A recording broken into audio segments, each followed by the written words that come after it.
오늘 우리가 함께 읽은 시편 148편 역시 할렐루야로 시작을 해서 할렐루야로 마침을 하고 있지요.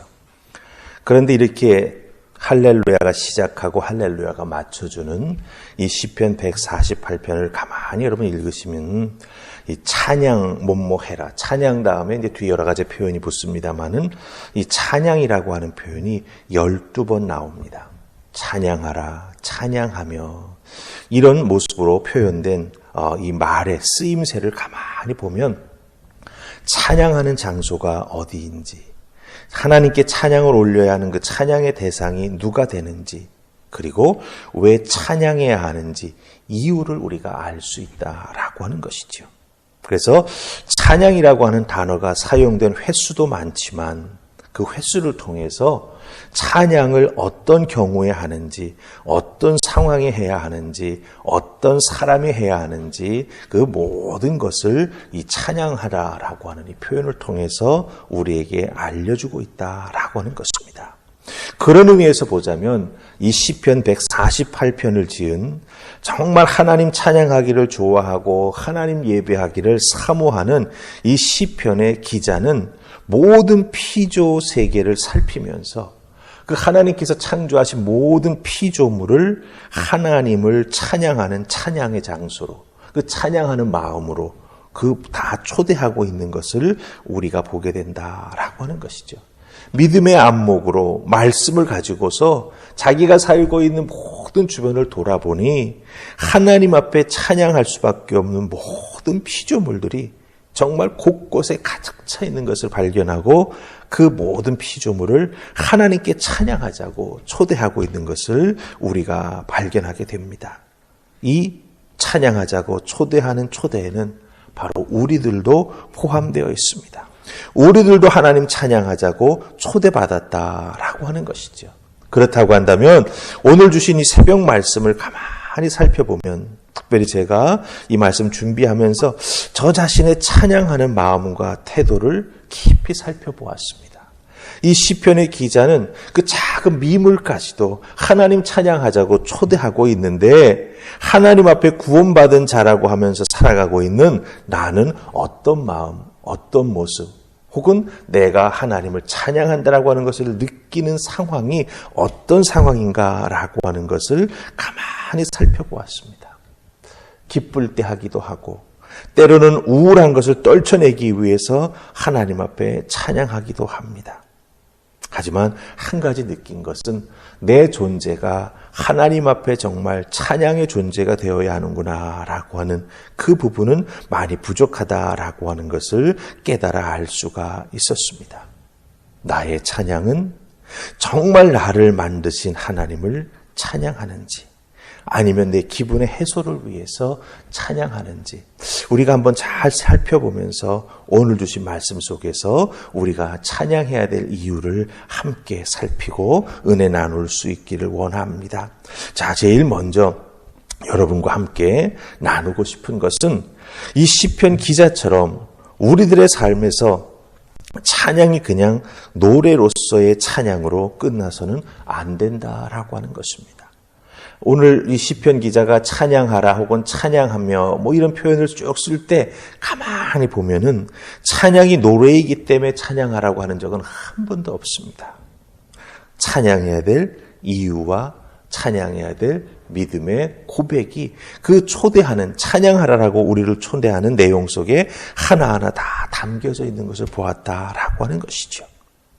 우리들의 존재와 우리가 있는 모든 상황이 하나님을 찬양하는 이유가 되어야 함을 시편 148편은 우리에게 알려주고 있습니다. 여러분, 오늘 하루의 시작을 잘 생각해 보세요. 어젯밤 어떻게 여러분들이 잠자리에 드셨는지 저는 알 수가 없습니다. 그러나 오늘 이 새벽 여러분들이 주님 전에 나와 새벽을 깨우며 첫 찬송을 부르는 그 모습 속에서 저는 하나님께 감사할 수밖에 없었습니다. 하나님, 오늘 우리들의 코끝에 생명을 허락해 주시니 감사합니다. 하루의 시작을 하나님 앞에 나와 찬양하며 기도할 수 있도록 해주신 것 감사합니다. 우리들의 삶이 하나님을 찬양할 수 있음이 된다라고 하는 것이 얼마나 기쁜지 하나님 또한 감사합니다. 정말 새벽을 열어 나아가면서 우리가 하나님 앞에 나와 찬양하며 기도할 수 있음이 얼마나 기쁜 것인가라고 하는 것을 다시 한번 깨달아 알 수가 있었다라고 하는 거죠. 제가 여러분들에게 부탁드리고 싶은 것은 내 기분이 좋고 내 상황이 좋으면 하나님을 찬양하고 아니고 반대로 된다면 우리들의 찬양이나 마음에서 우리들의 입술이나 찬양 마음에서 찬양이 사라져 버리는 그런 안타까운 상황이 벌어져서는 안 된다라고 하는 것입니다. 이 새벽 특별히 우리의 찬양을 받으시기에 합당하신 하나님께 하나님 제 삶에서 찬양을 회복시켜 주시며 더욱 깊은 감사 고백의 찬양을 하는 우리가 되게 하여 주시옵소서. 기도하며 나아가는 여러분들 되시기를 주님의 이름으로 부탁을 드립니다.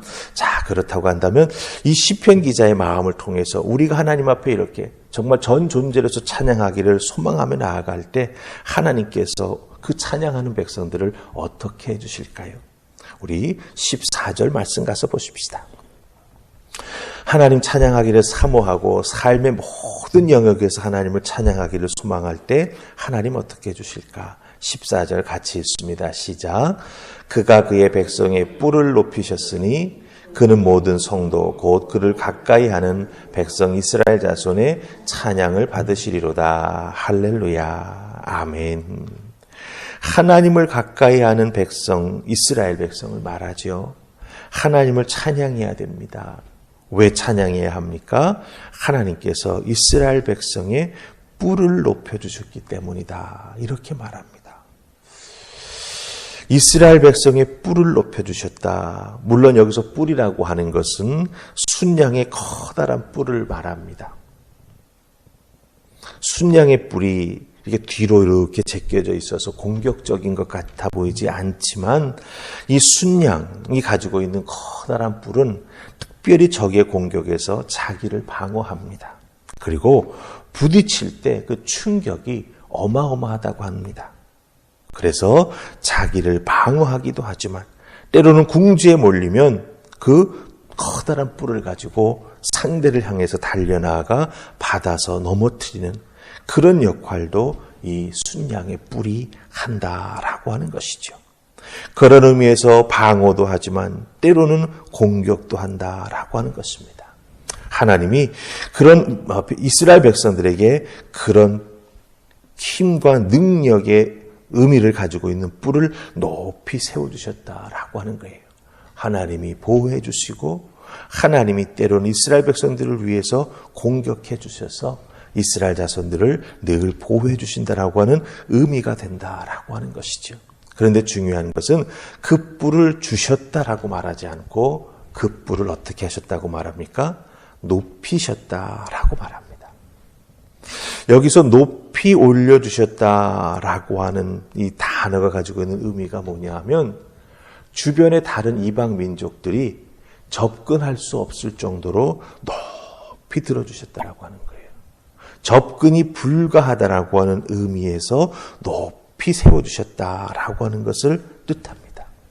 그러니까 하나님께서 보호해 주시는 뿔, 때로는 공격해 주시는 뿔을 이스라엘 백성에게 주시면서 그 뿔을 갖고 있는 이스라엘 백성들을 높이 들어주셨습니다.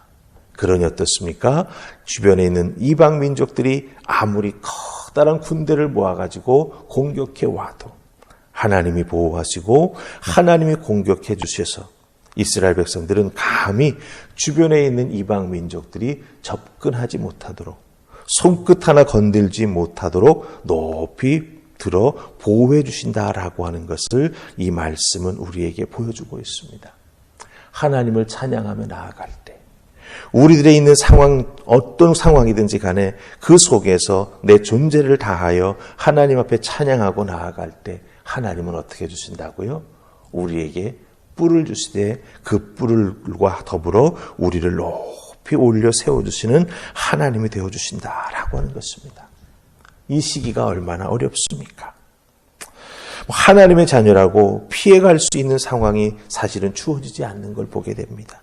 그러니 때로는 하나님이 더욱더 야속할 때가 있지요. 하나님 믿고 의지하는데 하나님의 자녀라면 이와 같은 코로나 상황 속에서 뭔가 돌파구가 있어야 되지 않습니까? 이런 생각을 우리가 하게 됩니다.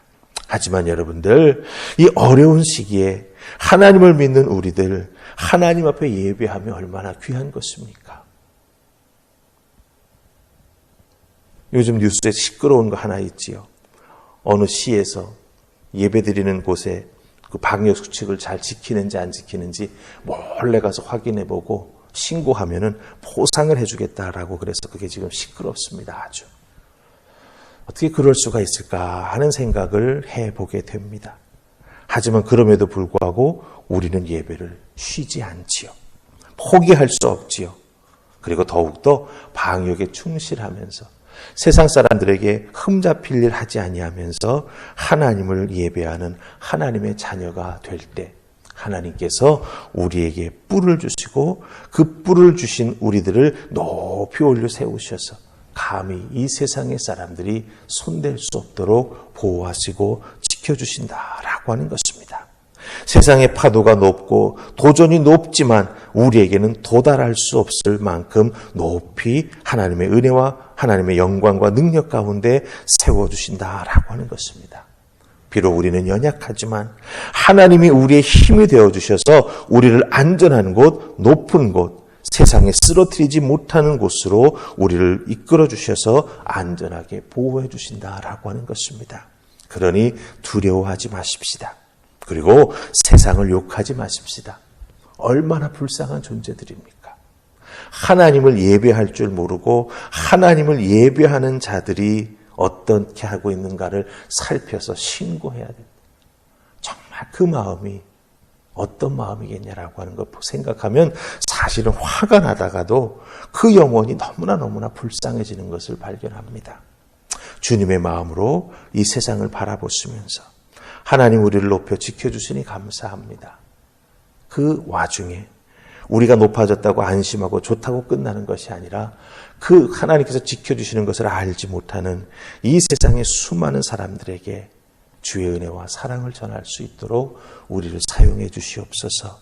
기도할 때 더욱더 기쁜 찬양을 하나님 앞에 올려드릴 수 있도록 놀라운 구원의 은혜, 부흥의 은혜를 우리에게 허락해 주실 줄 믿습니다. 그 믿음, 그 사명으로 오늘 하루도 열심히 살아가는 여러분 되시기를 주님의 이름으로 축복합니다. 아멘. 우리 기도하십시다. 좋으신 하나님, 은혜 감사합니다. 오늘도 주시는 하나님의 말씀 속에서 커다란 위로와 또한 이 세상 속에서 우리가 어떻게 살아가야 할지 우리의 사명을 발견합니다.